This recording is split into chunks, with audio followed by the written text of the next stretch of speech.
has been much discussed over the last couple of weeks as part of this budget process. Today was an opportunity for the public to start chiming in as part of the public budget process. And with the meetings that took place today, that many more people had their say. Special interest groups and individuals chiming in many different ways.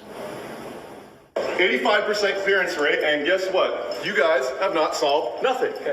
Tempers flared with debate over whether or not Toronto police should see a budget increase at all. The city says it's willing to offer up another $8 million. The union showed up claiming it's not enough. Since 2010, our city has grown by 460,000 people.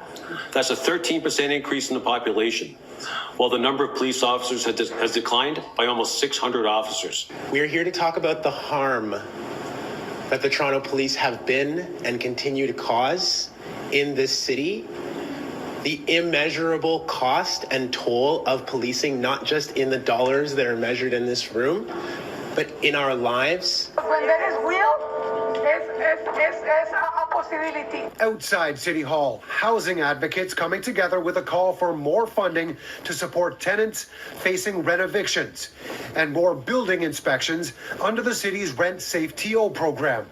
We are sick and tired. We cannot continue living like that. This is a city, the biggest city in all Canada, and we are still having to live with pests, to live with mold, to live with these repairs. One after the next, each with specifics on their mind, while the city grapples with what is now a budget deficit of nearly $1.8 billion.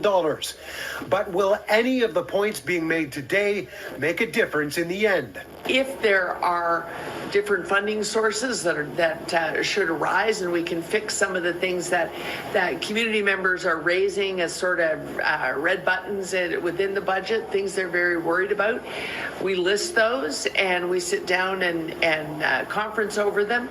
Meanwhile, in Scarborough, while another budget meeting offered people in that part of the city a chance to have their say, the TTC Riders organization had people signing what they called an invoice for lost time without a proposed busway to replace the decommissioned RT. We need funding for it right away in the city council budget. This is why we're here. There is nothing in the city council budget right now that's been proposed. There's no funding there currently for this RT corridor replacement. Then there are those who are willing to show up and offer their thoughts on the city's budget more bluntly. I do not like to pay taxes. I do not want a 10 to 16% tax increase. I also do not like going to the dentist or preparing for a colonoscopy.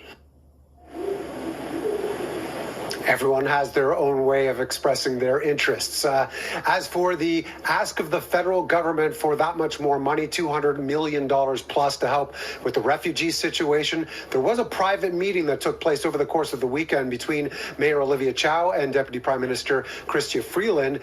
We don't know exactly what took place during the course of that meeting, aside from a couple of social media posts. We do know that the city has said it wants answers in terms of what kind of money can be made available this week before the budget process continues.